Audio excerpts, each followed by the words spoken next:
Good morning, Knicks Nation. Today is D-Day. It is Thursday, the 10th of February, 2022. I hope you're all healthy and COVID-free today. I hope that your family is also healthy and COVID-free and that the needs of your family in terms of food, shelter, clothing, as well as health are being met. Blessings upon those that work in the healthcare field, trying every day to save lives. Blessings upon those that pick up garbage for us to keep streets and sidewalks clean, and those that make deliveries for our convenience.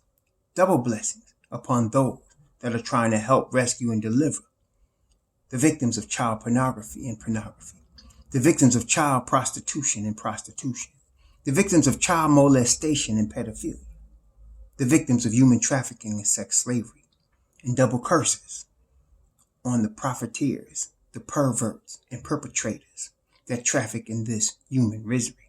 Finally, blessings upon the homeless. Nearly 600,000 men, women, and children sleeping on the streets of the United States of America today, and millions around the world in similar or worse conditions. Blessings upon them, for theirs is the kingdom, and on those trying to help. Today's a big day. Today is the trade deadline in the NBA. And for the New York Knicks, this is the most important trade deadline in at least 20 years. The most important one that I can remember since the day that we got Marcus Camby from Toronto, and the Knicks signed Latrell Sprewell, who had been suspended the whole previous season for choking PJ Carlissimo, because those two players helped the Knicks get to the finals in 1999, strike shortened season, and played a major role in the Knicks' success for the next few years, 2, 3, 4 years. Today is a little different, though, in terms of the fact that we're not looking to add anybody, as who we're looking to subtract to make the team better, to develop the youth. That's the point today. It's not adding anybody. We're looking for expiring deals.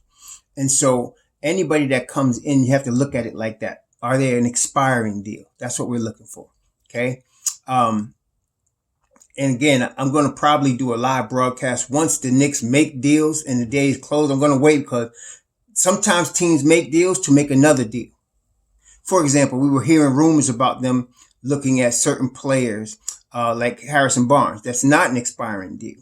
They might be looking at a Harrison Barnes, but you got to remember, sometimes they will acquire a player to trade him, depending on compensation, how that works and all that. So I want to wait till the dust settles at the end of the day, and we'll talk about what happened today. But the good news is that we know, I read this morning that the Knicks were from last night, Wednesday night, into this morning, Thursday morning, talking about deals. Now, I'm not going to go into what the deal was because right now, like I said, it's not official till it's done. But it's very important that we open up room for our youth, our young players, particularly Deuce McBride, Grimes. If we keep Cam Reddish, Obi Toppin, it's important we open up room for them. Now, the Knicks it's already been rumored, put it that way, that Julius Randle's not off the table. He could be traded, although I feel it's unlikely he gets traded today. If somebody blows them away with an offer, though, he could get traded. Okay. But like I said, we have to wait and see at the end of the day. I still feel like they will not trade him until the summer at the earliest, because they want his value to go up. They want him to try to repair his reputation, his bad body language, and see if the Knicks can make a run going to the end of the season. No matter what happens, if we can at least make a run, make some progress, look better, especially with our youth, and how he will interact with our youth, our young players. And so I think they'll probably wait till the summer to try to make that deal. As far as his compensation, $117 million over 4 years is something less than about $28 million a year, but that's including certain bonuses, right? That he has to make. If you look at it, like, for example, if he makes an all NBA defensive team, he plays a greater than 65 games, things of that nature. So, it could be as low as $106 million. And why do I bring that up? Because his salary right now is about 21, 22, and his salary is not going to change that much, depending on his bonuses and such. So he could be moved in the summer. It's just now that it's a 4-year deal instead of an expiring deal. So yeah, there's going to be a lot of action today. Usually on the trade deadline day is the most action. That's where you get the most action. So we're going to see a lot of movement. And teams that are playoff teams are going to be jockeying to get what they want to make their playoff runs.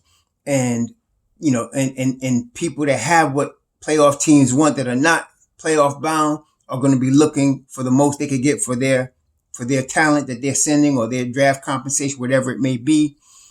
So today's a big day again. So I'm just waiting. I know a deal is going to get done. I'm not worried that Scott Perry and Leon Rose are not going to get a deal done. They're going to do a deal today.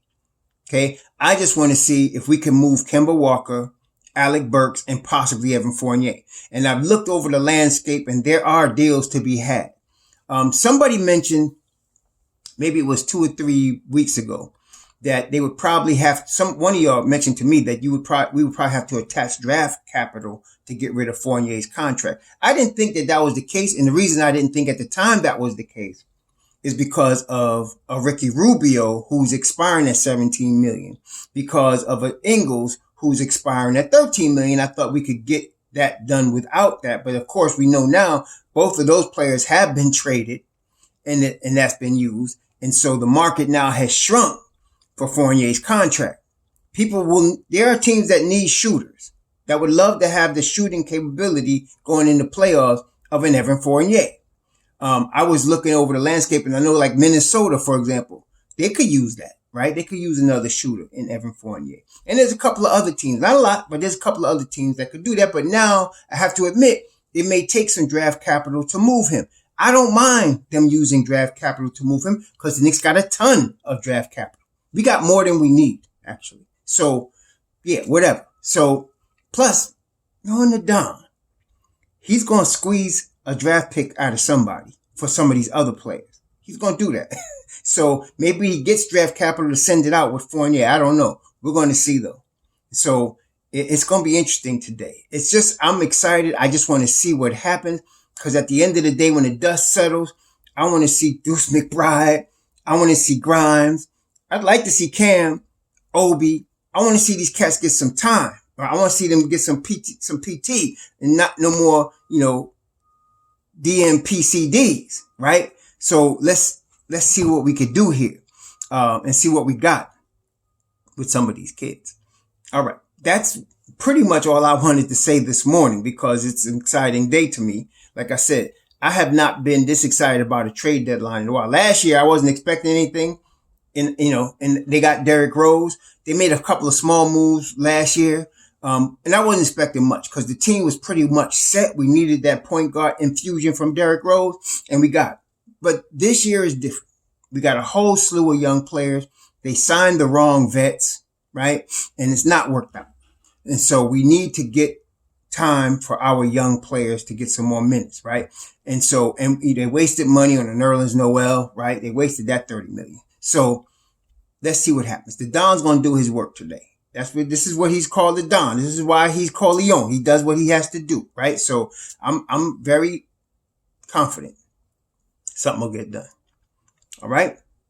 So y'all please have an exciting Thursday. We'll talk later as I go live. I'll put it out there, beforehand when we're ready to go live. It might be like 3 or 4 o'clock or it might be at lunchtime, depending on what happens, because I want to see if the Knicks make a deal to make another deal or the deal they make is it. That's the deal. That's it. It's done. Okay. So we'll see. We'll see by 3 o'clock. Y'all have a good day. Shalom.